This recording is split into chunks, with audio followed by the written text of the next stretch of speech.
Hi students, how are you? I welcome all of you to our channel ABC Grammar Point। तो आज हम लोग बात करेंगे कॉम्प्रिहेंशन पर। काफ़ी इंटरेस्टिंग टॉपिक है और बहुत सारे स्टूडेंट्स ने डिमांड किया है कि कॉम्प्रिहेंशन कैसे सॉल्व किया जाए। तो चलिए लेट्स स्टार्ट अबाउट इट, इसके बारे में हम लोग डिस्कस करते हैं।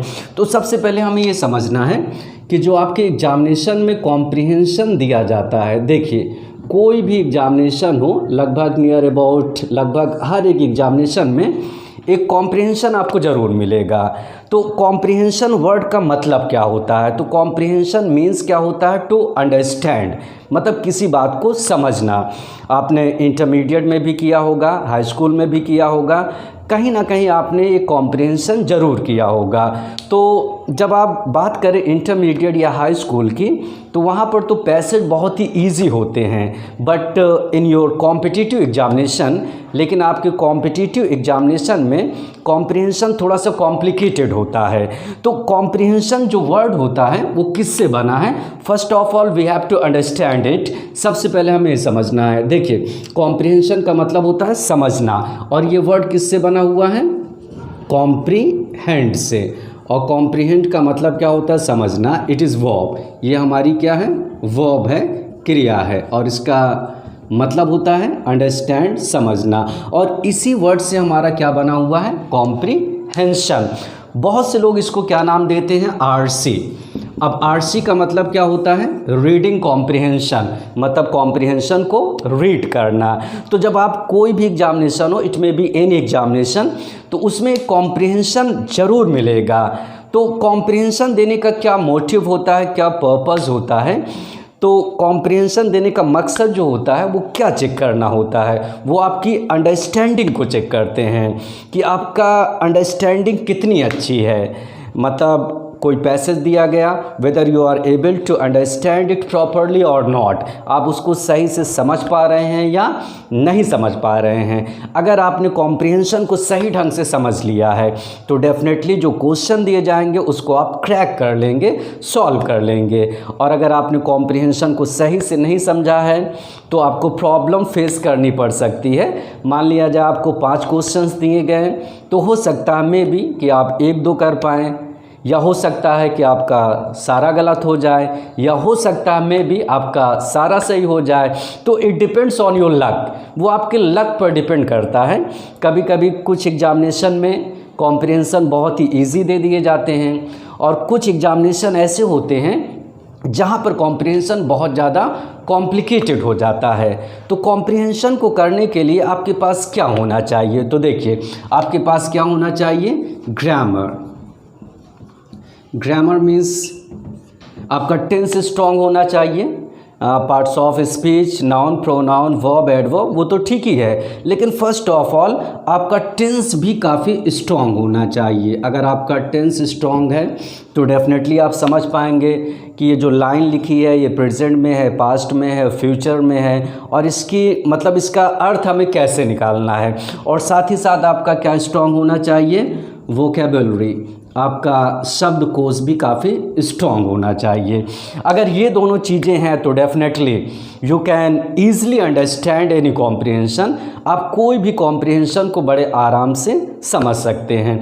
और बहुत सारे स्टूडेंट्स अब ये पूछते हैं क्या ये ज़रूरी है कि जो कॉम्प्रिहेंशन दिया जाए उसका हर एक वर्ड मुझे आना चाहिए? नो, बिल्कुल भी ऐसा नहीं है। देखिए जब कोई भी कॉम्प्रिहेंशन हो, जब आप उसको रीड करते हैं, कोई भी स्टूडेंट हो, इवन अ टीचर, एक टीचर की भी बात करें, तो कोई पैसेज जब दिया जाता है तो ज़रूरी नहीं है कि उसका each and every word student को आता हो, ये ज़रूरी नहीं है।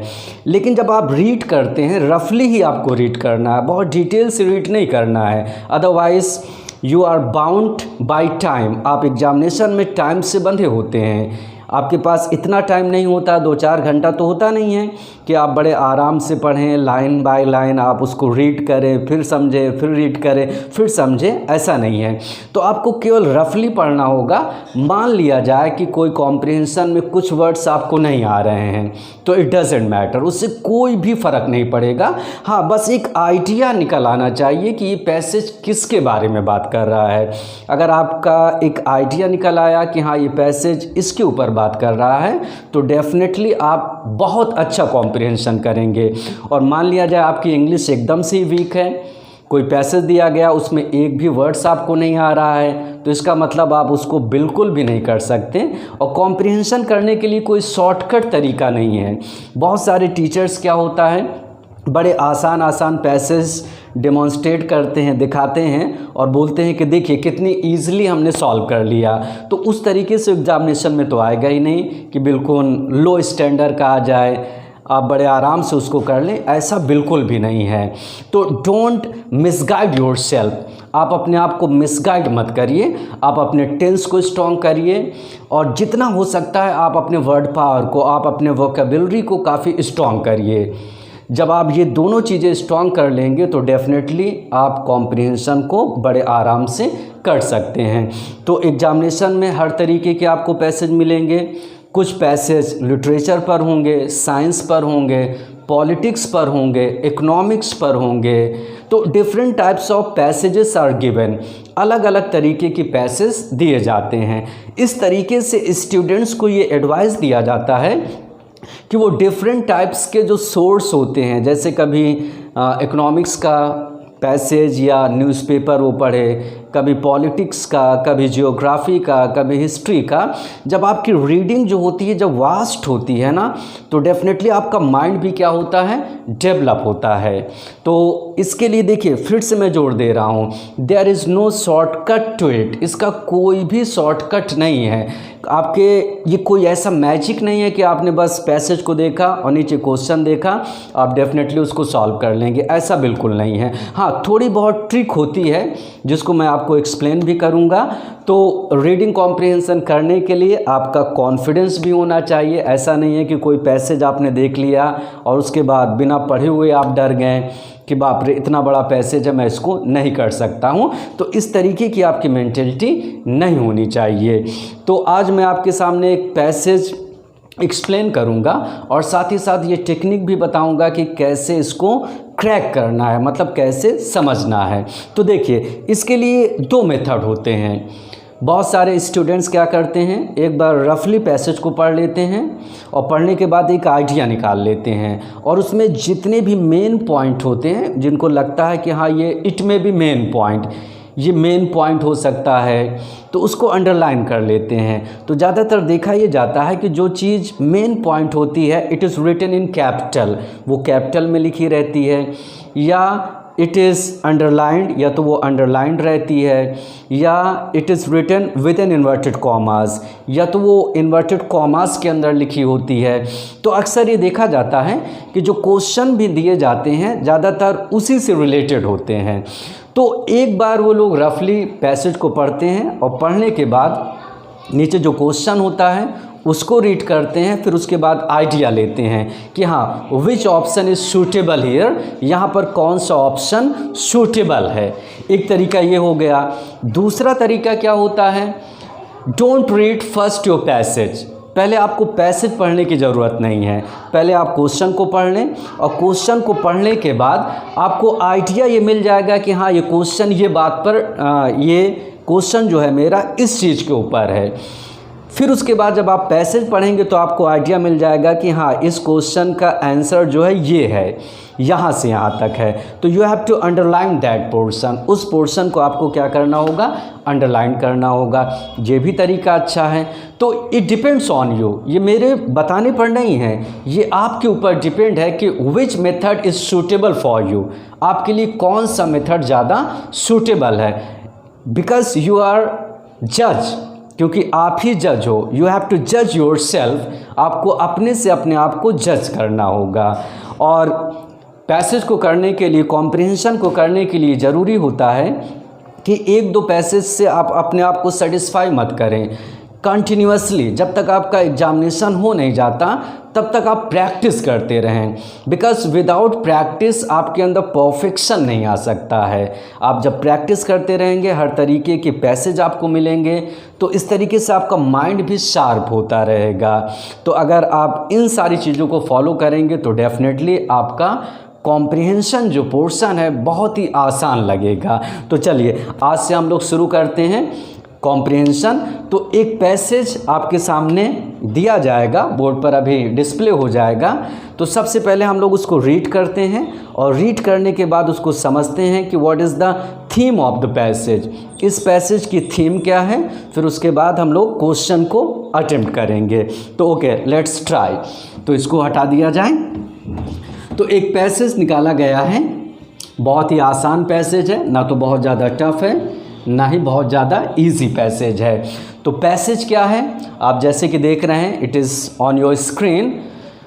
लाइन क्या लिखी हुई है, those of us. Those of us का मतलब हम में से वे लोग हु ऑलरेडी पोजेस नाइफ्स। अब यहाँ पर एक वर्ड मिला पोजेस। तो पोजेस का मतलब क्या होता है, कोई चीज़ को रखना। जैसे कोई चीज़ आपके पास है तो दैट इज़ कॉल्ड पोजेस, मतलब वो चीज़ आप क्या कर रहे हैं, पोजेस कर रहे हैं, उसको आप रख रहे हैं। तो यहाँ पर क्या लिखा है, दोज ऑफ अस, हम में से वे लोग हु ऑलरेडी पोजेस नाइफ्स, जो ऑलरेडी पहले से ही पोजेस का मतलब एक तरीके से रखते हैं नाइफ्स। तो नाइफ और इसका फ्लोरल क्या होता है, नाइफ्स, मतलब जो हम में से जो लोग नाइफ्स रखते हैं। तो इतने डिटेल में आपको नहीं पढ़ना एग्जामिनेशन में, यहाँ पर आपको एक प्रैक्टिस कराई जा रही है, इस वजह से मैं आपको बड़े डिटेल में एक्सप्लेन कर रहा हूँ। आपको बहुत तेज़ी से बढ़ना होगा and you have to budget your time, और साथ ही साथ आपको टाइम मैनेजमेंट भी सीखना होगा। आपको एक टाइम डिसाइड करना होगा कि हाँ, इतने मिनट में मुझे पैसेज को पढ़ना है और नीचे दिए गए क्वेश्चन को सॉल्व करना है। लेकिन यहाँ पर प्रैक्टिस है तो हम लोग बड़े आराम से चलते हैं। तो दोज ऑफ अस, हम में से वे लोग हु ऑलरेडी पोजेस नाइफ्स, जो पहले से चाकू रखते हैं, एंड यूज़ देम। अच्छा, देम किसके लिए आ रहा है, नाइफ्स के लिए। एंड यूज़ देम, और उनका प्रयोग करते हैं as a matter of course. अब मैटर ऑफ कोर्स क्या है, as a matter of course. As a matter of course, this is a phrase, ये आपका एक फ्रेज है। मैटर ऑफ कोर्स का मतलब जनरली, मतलब एक सामान्य रूप से आप इसको कह सकते हैं, जनरली। तो जनरली का मतलब क्या होता है, सामान्य रूप से। तो as a matter of course का मतलब क्या हुआ, एक सामान्य रूप से, मतलब जो उनका यूज़ करते हैं as a matter of course, सामान्य रूप से, कोई बहुत स्पेसिफिक बात नहीं है, सभी लोग नाइफ्स का यूज़ करते हैं। एट आवर मील्स, कहाँ पर यूज़ करते हैं, एट आवर मील्स। मील्स का मतलब खाने पीने के समय। Suppose that during your dinner, lunch time में आप क्या यूज़ करते हैं, नाइफ्स का यूज़ करते हैं। उससे आप वेजिटेबल भी काटते हैं, फ्रूट भी काटते हैं। तो एट आवर मील्स, अपने मील्स के समय, मील्स का मतलब खाने पीने के time. Can hardly understand, hardly का मतलब क्या होता है, लगभग ना के बराबर। It is a negative word. Can hardly understand, ये लोग लगभग ना के बराबर समझ सकते हैं द लॉन्गिंग। अब लॉन्गिंग का मतलब क्या होता है, लॉन्गिंग का मतलब होता है डिज़ायर, स्ट्रॉन्ग डिज़ायर। बहुत जो तीव्र इच्छा होती है उसको हम लोग क्या बोलते हैं, लॉन्गिंग बोलते हैं। अब इसी तरीके के वर्ड जो है स्टूडेंट को हमेशा परेशान करते हैं। अब जैसे मुझे तो पता है लॉन्गिंग का मतलब स्ट्रॉन्ग डिज़ायर, स्टूडेंट्स को मान लो नहीं पता, तो ज़रूरी नहीं है कि वो उसी के पीछे पड़ जाए, ये ज़रूरी नहीं। आपको आगे बढ़ते रहना है, आपको ये परवाह नहीं करना है कि ये वर्ड मुझे नहीं आ रहा, मैं बस अब आगे नहीं बढ़ूँगा। No, don't think like this, क्योंकि कोई भी इंसान परफेक्ट नहीं है। और स्टूडेंट्स को ही छोड़ दें, एक टीचर की भी बात कर रहे हैं कि एक टीचर भी जो होता है ना, कभी कभी पैसेज इतना ज़्यादा टफ आ जाता है कि वो भी उसको नहीं समझ पाता, उसकी मीनिंग उसको भी नहीं पता होती, लेकिन वो एक आइडिया निकाल लेता है कि हाँ, पैसेज इसके बारे में बात कर रहा है। तो चलिए, कैन हार्डली अंडरस्टैंड, लगभग वो ना के बराबर समझ सकते हैं द लॉन्गिंग। लॉन्गिंग का मतलब यू नो डिज़ायर, इच्छा ऑफ एन इन्फेंट। इन्फेंट का मतलब एक बच्चा, नवजात शिशु की इच्छा को वो लगभग ना के बराबर समझ सकते हैं। To be given the freedom, to be given जिसको दिया जाए द फ्रीडम, फ्रीडम का मतलब एक आज़ादी। Of so perilous an instrument. अब यहाँ पर हमें देखना है पेरिलस। पेरिलस एक तरीके से वर्ड भी अच्छे अच्छे निकल रहे हैं। पेरिलस का मतलब होता है बहुत ही डेंजरस, खतरनाक। तो इट मीन्स डेंजरस, बहुत ही खतरनाक। तो यहाँ पर कहने का मतलब ये हुआ कि वे लोग लगभग ना के बराबर समझ सकते हैं द लॉन्गिंग, डिज़ायर, इच्छा ऑफ एन इन्फेंट, एक नवजात शिशु की। To be given the freedom, जिसको एक फ्रीडम दिया जाए। Of so perilous an instrument, इतने खतरनाक इंस्ट्रूमेंट को उसको फ्रीडम दिया जाए, मतलब कि उसको दे दिया जाए, मतलब एक बच्चे को दे दिया जाए कि वो यूज़ करे, इस चीज़ को वो लगभग ना के बराबर समझ सकते हैं। क्योंकि जनरली देखा ही जाता है कि जो नाइफ़ होता है बहुत ही कॉमन इंस्ट्रूमेंट है, ये आपके किचन में भी होता है, तो बहुत ज़्यादा डेंजरस इंसान को ये नहीं लगता है। अब आगे क्या लिखा है, मैन हैज़ बिन डिफाइंड मतलब आदमी को डिफाइंड किया गया है, ये परिभाषित किया गया है, ये बताया गया है as a tool using animal, कि इंसान क्या है, as a tool using animal, मतलब वो टूल का मतलब यंत्र, जो टूल होते हैं उसका यूज़ करने वाला वो क्या है, एनिमल है। तो टूल मीन्स क्या होता है, आप जानते होंगे, टूल बॉक्स। तो टूल का मतलब जैसे नाइफ़ हो गया या सीजर्स कैंची हो गया, तो ये सारे हमारे क्या होते हैं, टूल्स में आते हैं। And there is no other tool, और कोई भी ऐसा टूल नहीं है, कोई भी ऐसा औजार नहीं है that appeals to the imagination, जो अपील्स करता, अपील्स का मतलब एक तरीके से अपील्स टू द इमेजिनेशन, जो हमारे इमेजिनेशन मतलब कल्पना को अपील करता, अपील मतलब एक तरीके से अट्रैक्ट करता है, अपनी तरफ खींचता है। सो स्ट्रांगली, इतने मजबूती से, एज ए नाइफ, जितना कि एक चाकू। तो कहने का मतलब ये हुआ, कोई भी इंस्ट्रूमेंट या कोई भी टूल हमें इतना ज़्यादा अट्रैक्ट नहीं करता अपनी तरफ जितना कि एक knife, because it is a very common instrument, it is a very common tool, ये बहुत ही सामान्य टूल है। तो ये हमें अपनी तरफ क्या करता है, अट्रैक्ट करता रहता है, खींचता रहता है। अब आगे क्या लिखा हुआ है, it is through long months, it is मतलब ये थ्रू मतलब होकर, लॉन्ग मंथ्स लंबे महीनों से होकर, एंड ईयर्स और सालों से होकर क्या बन गया है, अ फॉरबिडन थिंग। तो फॉरबिडन का मतलब क्या होता है, इसको भी हम लोग देख लेते हैं। तो फॉरबिड नाम आप लोगों ने सुना होगा, फॉरबिड का मतलब मना करना, और उसी से ये हमारा क्या बना हुआ है, फॉरबिडन। जैसे यहाँ पर आप देखिए, फॉरबिड, सेकेंड फॉर्म अगर बात करेंगे तो क्या लिखा हुआ है, फॉरबिड, और अगर थर्ड फॉर्म की बात करें तो क्या बना हुआ है, फॉरबिडन। तो फॉरबिडन वो चीज़ होती है दैट इज़ डिनाइड, जो डिनाइड है, जो मना है, मतलब फॉरबिडन एरिया। जैसे आप कहीं पर जा रहे हैं और वहाँ पर लिखा इट इज़ फॉरबिडन एरिया, तो फॉरबिडन एरिया का मतलब ये हुआ you can not enter there, आप वहाँ पर एंटर नहीं कर सकते, क्योंकि वो एक तरीके से रिस्ट्रिक्टेड एरिया है, मतलब आप एंट्री वहाँ पर नहीं कर सकते हैं। तो चाकू को भी क्या बताया गया, नाइफ़ को भी क्या बताया गया है, it is a forbidden thing, मतलब इसको फॉरबिड किया जाता है, मतलब you are not allowed to use it, आप इसको यूज़ करने के लिए आपको परमिशन नहीं है। तो फिर से इस बात को देख लेते हैं, it is through long years, ये लंबे सालों से होकर, एंड मंथ्स और महीनों से होकर क्या बन गया, अ फॉरबिडन थिंग, एक फॉरबिडन थिंग, एक निषेध वस्तु बन गई है।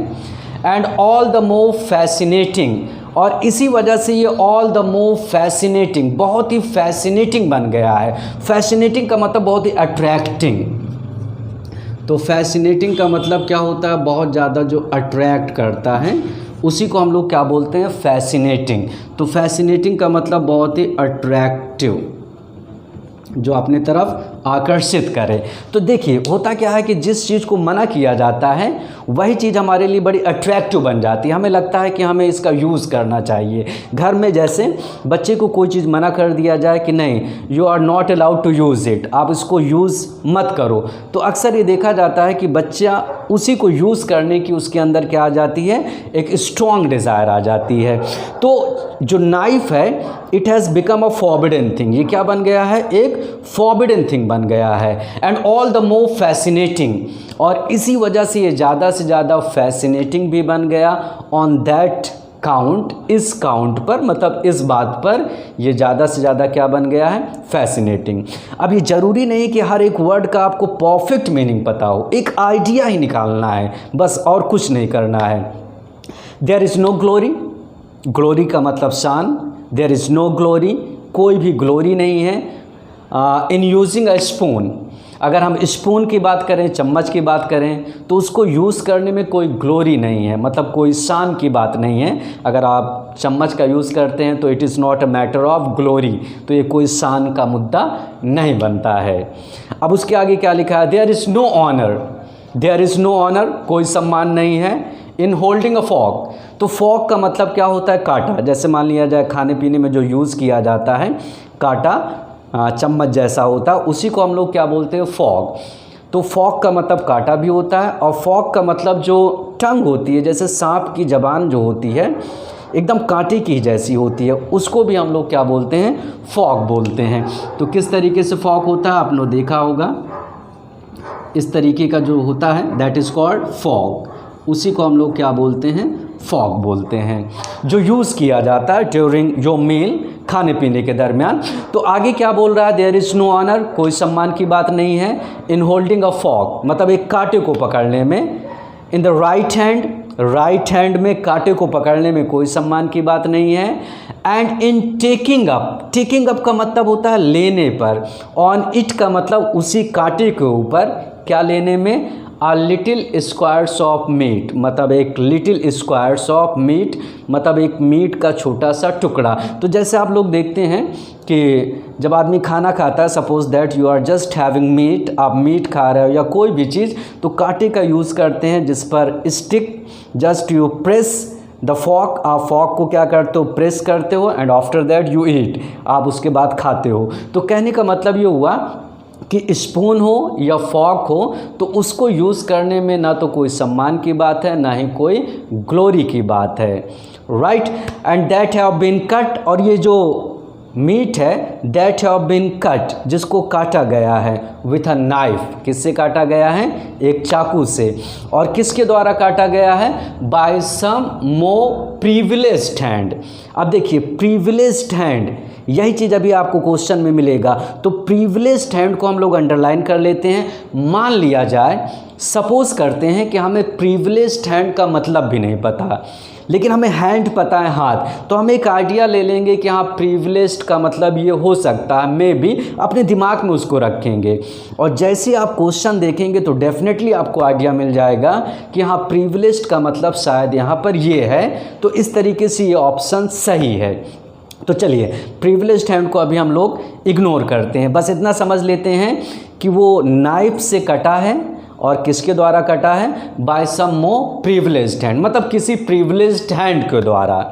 अब इसके आगे क्या लिखा, फॉर्क एंड स्पून, अगर हम बात करें कांटे और चम्मच की, आ लिटिल मोर, आ लिटिल मोर का मतलब comparative degree, a little more ये थोड़ा सा ज़्यादा है, then an extension of the fingers, extension का मतलब किसी चीज़ को जब हम बढ़ा देते हैं, और फिंगर्स का मतलब उंगलियां। तो एक तरीके से जैसे आदमी खाने पीने में उंगलियों का यूज़ करता है, अपने फिंगर्स का यूज़ करता है, लेकिन मॉडर्न टाइम में क्या हुआ, स्पून एंड फॉर्क का प्रयोग जो है जस्ट लाइक फिंगर्स के ही जैसा है, लेकिन थोड़ा सा एक्सटेंशन है। एक्सटेंशन का मतलब थोड़ा सा बढ़कर है, तो एक तरीके से कह सकते हैं कि हमारे फिंगर्स से थोड़ा सा बढ़कर है, क्योंकि फिंगर्स तो छोटी होती हैं, नाइफ एंड फॉर्क थोड़ा बड़ा होता है, तो एक तरीके से वो हमारे फिंगर्स का एक बड़ा रूप ही है। You can understand like this, आप इस तरीके से समझ लें। तो फिर से देख लेते हैं अगर नहीं क्लियर हुआ। फॉर्क एंड स्पून, हमारा कांटा और जो चम्मच होता है, आ लिटिल मोर, ये थोड़ा सा ज़्यादा होता है, then an extension of the fingers, हमारे फिंगर्स का ये एक्सटेंशन है, मतलब एक थोड़ा सा बड़ा रूप है। एक्सटेंशन का मतलब थोड़ी सी चीज़ें बड़ी होती हैं। और आगे क्या लिखा हुआ है, एंड अ स्पून, और एक चम्मच जो है, एटलीस्ट, एटलीस्ट का मतलब कम से कम, इज सो सेफ, मतलब इतना ये सेफ है, that it can be left, it किसके लिए आया है, स्पून के लिए, इट कैन बी लेफ्ट, इसको छोड़ा जा सकता है, in the hands of an infant, infant का मतलब एक बच्चे के हाथ में इसको छोड़ा जा सकता है, इन द क्रैडल। तो क्रैडल का मतलब क्या होता है, एक पालना, जहाँ पर बच्चे को सुलाया जाता है, तो क्रैडल उसको बोलते हैं। तो क्रैडल, CRADLE, क्रैडल। तो क्रैडल का मतलब एक चाइल्ड का जो बेड होता है उसी को हम लोग क्या बोलते हैं, क्रैडल। तो हिंदी में इसको शायद पालना बोलते हैं, जिस पर बच्चे को लिटाया जाता है, दैट इज़ कॉल्ड क्रैडल। तो यहाँ पर बच्चे को अगर वो क्रैडल में भी लेटा हुआ है तो आप उसको स्पून दे सकते हैं, because it is not a dangerous thing, ये कोई ख़तरनाक चीज़ नहीं है। लेकिन अगर आप नाइफ़ को देंगे तो definitely it is very dangerous, ये बहुत ही ख़तरनाक चीज़ है। अब आगे क्या लिखा हुआ है, बट अ नाइफ, लेकिन एक चाकू, is a danger. Is a danger का मतलब एक चाकू खतरा है। अगेंस्ट विच का मतलब जिसके खिलाफ या जिसके विरुद्ध। कॉन्स्टेंट का मतलब लगातार। वार्निंग इज़ नेसेसरी का मतलब बहुत ज़रूरी। मतलब चाकू नाइफ एक ऐसी चीज़ है जिसके खिलाफ जो है लगातार वार्निंग जो है बहुत ज़रूरी है। Otherwise you will just cut your self, नहीं तो आप अपने आप को क्या कर लेंगे, काट डालेंगे। तो नाइफ के खिलाफ, नाइफ के विरुद्ध हमेशा आप देखेंगे कि एक वार्निंग दी जाती है। समथिंग आउट ऑफ रीच, कुछ ऐसी चीज़ होती है समथिंग आउट ऑफ रीच, जो आउट ऑफ रीच होती है, पहुंच से बाहर होती है।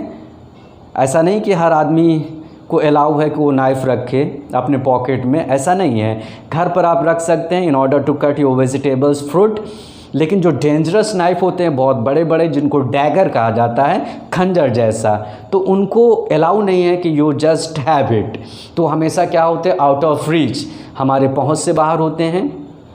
And waiting as a prize, और किस रूप में देखा गया उसको, नाइफ़ को, वो हमारे पहुंच से बाहर है। एंड वेटिंग, और वेटिंग अगर हम इसको वेट करेंगे, वेटिंग मतलब इंतज़ार करना, हमारे लिए एज अ प्राइज़ एक पुरस्कार बन जाता है। In the end of a long Avenue of years, long Avenue of years का मतलब लंबे साल के एंड पर ये हमारे लिए क्या बन जाता है, एक प्राइज़। अब ये थोड़ी सी लाइन कॉम्प्लिकेटेड हो गई। अब इसी तरीके से कॉम्प्लिकेटेड बात स्टूडेंट्स को परेशान कर देती है। तो इसका मतलब ये हुआ कि नाइफ जो है हमारे आउट ऑफ रीच होती है, पहुंच से बाहर होती है। एंड वेटिंग, और अगर हम इसको वेट करें, मतलब अगर हम इसको अपने पहुंच से बाहर रखते हैं, तो इसका मतलब ये हमारे लिए प्राइज़ बन जाता है। और कब बनता है, at the end of a long Avenue of years, मतलब काफ़ी सालों बाद। इसका मतलब हमारे अंदर एक मेंटेलिटी नहीं आती, क्रिमिनल मेंटेलिटी जो होती वो डेवलप नहीं हो पाती। अगर बच्चे को बचपन से ही नाइफ दे दिया जाए तो इसका मतलब ही में भी अ क्रिमिनल, वो एक क्रिमिनल भी बन सकता है। तो जब आप कॉम्प्रिहेंशन आपको मिले तो सबसे पहले आप हैबिट ये डेवलप करें कि उसको आपको रीड करना है, आप उसको स्किप मत करें। ऐसा नहीं कि बस देखकर आपने छोड़ दिया, एक बार रफली भले रीड करें, लेकिन उसको रीड करें। और जब रीड करेंगे तो आइडिया आपको मिलेगा। अगर एक बार में नहीं समझ में आ रहा, अगर आपका टाइम अलाउ कर रहा है तो एक बार और रीड कर लें, ये तरीका हो सकता है। या दूसरा तरीका क्या है कि आप पहले क्वेश्चन को पढ़ लें और क्वेश्चन को पढ़ने के बाद तब पैसेज को रीड करें, वो भी तरीका अच्छा है। बट इट्स माय एडवाइस, लेकिन मेरी एडवाइस ये है कि एक बार आप रफली रीड कर लें, फिर उसके बाद आप क्वेश्चन पढ़ें, और क्वेश्चन पढ़ने के बाद फिर से आप एक बार रीड करेंगे तो आपको सारी चीज़ें क्या हो जाएंगी, क्लियर दिखाई पड़ने लगेंगी।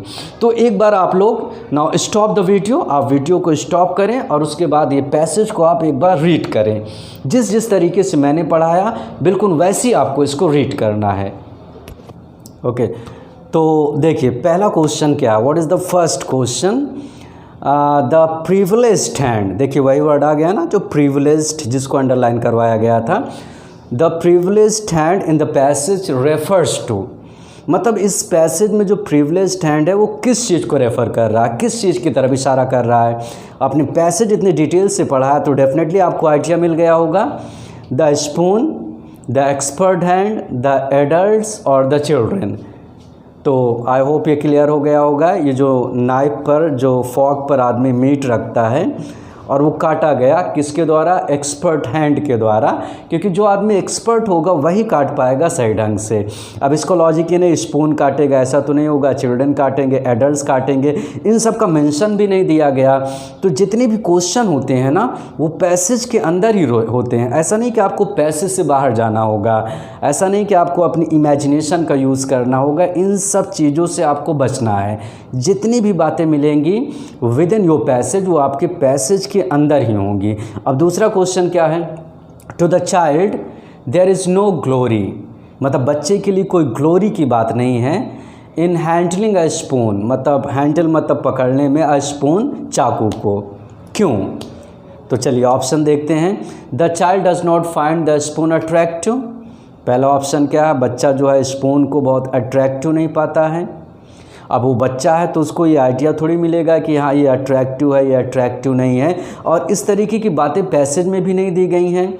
दूसरा क्या, for the child it is nothing, बच्चे के लिए इट इज़ नथिंग, ये कुछ नहीं है, बट सिवाय the extension of fingers. Extension का मतलब एक तरीके से बड़ा हुआ रूप, ऑफ फिंगर्स उंगलियों का। क्या ये हो सकता है? पहले पूरी चीज़ों को देख लेते हैं। हाँ, ये ज़रूरी होता है कि जब आप क्वेश्चन को पढ़ें तो पहले पूरे ऑप्शन पर कंसीडर करना होगा। अगर आपको बिल्कुल क्लियर पता है कि हाँ ये पहला ही होगा तो तब तो ठीक है, और जहाँ पर आप डाउट में हैं तो पहले सारे ऑप्शन को आप देख लें। फिर उसके बाद थर्ड में क्या लिखा है? It is an extremely safe instrument. ये बहुत ही एक्सट्रीमली मतलब बहुत ज़्यादा सेफ़ इंस्ट्रूमेंट है, मतलब एक सुरक्षित इंस्ट्रूमेंट है। या it is not as exciting, ये इतना एक्साइटिंग नहीं है एज फॉक, जितना कि एक कांटा होता है। तो अब आप आइडिया लें, क्वेश्चन क्या है? चाइल्ड के लिए देयर इज़ नो ग्लोरी, कोई भी ग्लोरी नहीं है इन हैंडलिंग ए स्पून, मतलब एक स्पून को हैंडल करने में कोई शान की बात नहीं है। क्यों नहीं है? तो डिसाइड कौन सा होना चाहिए? पहला तो नहीं होना चाहिए। क्या दूसरा हो सकता है? For the child it is nothing but the extension of fingers, या it is an extremely safe instrument, ये पूरी तरीके से सुरक्षित इंस्ट्रूमेंट है। तो विच ऑप्शन, कौन सा ऑप्शन सही है? I hope it is an extremely safe instrument. ये बहुत ज़्यादा क्या है? सेफ इंस्ट्रूमेंट है। ये थोड़ा सा देखिए आप, इसी तरीके की चीज़ें क्या होते हैं, स्टूडेंट फंसते हैं। क्या पैसेज में इसका कहीं पर मेंशन आया है? अगर आपको डाउट मिले तो आप एक बार पैसेज को थोड़ा सा रफली देख लें कि ये लाइन कहीं पर मेंशन हुई है या नहीं हुई है। अब चाइल्ड के कॉन्टेक्स्ट में ये बात हुई है या नहीं हुई है। तो यहाँ पर जैसे पैसेज में लाइन लिखी है, there is no glory in using a spoon, spoon को यूज़ करने में कोई ग्लोरी नहीं है। या ऊपर वाले लाइन में क्या लिखा? Man has been defined a tool using animal, there is no another tool that appeals to the imagination so strongly as a knife. तो इसमें कौन सा ऑप्शन होगा?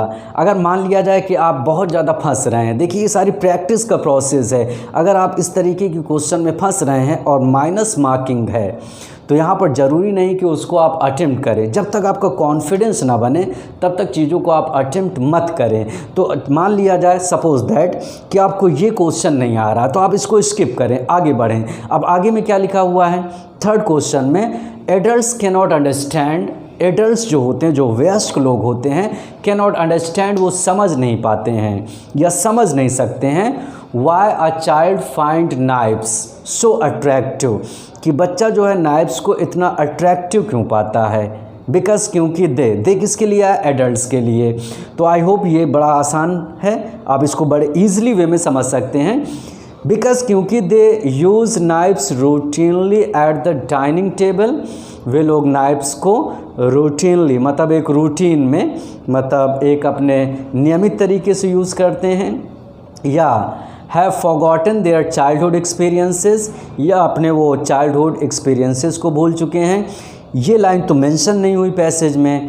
या यूज़ द नाइफ, या नाइफ का यूज़ करते हैं टू कट थ्रू वेजिटेबल्स। अच्छा, वेजिटेबल्स का भी मेंशन नहीं हुआ है कि नाइफ का यूज़ वेजिटेबल को काटने के लिए यूज़ किया जाता है। या विल्ड पावर, विल्ड पावर मतलब एक तरीके से अपनी ताकत को दिखाते हैं at the time of meals, खाने के दरमियान। तो कौन सा सूटेबल ऑप्शन है? तो पहला इज़ द बेस्ट ऑप्शन, पहला ही आपका सबसे अच्छा ऑप्शन है। और यही ऑप्शन है कि यूज़ नाइफ्स रूटीनली, मतलब बड़े लोग नाइफ का इतना रूटीन वे में यूज़ करते रहते हैं डाइनिंग टेबल पर कि वो उनको लगता है कि now it is very safe, ये बहुत ज़्यादा सेफ़ है।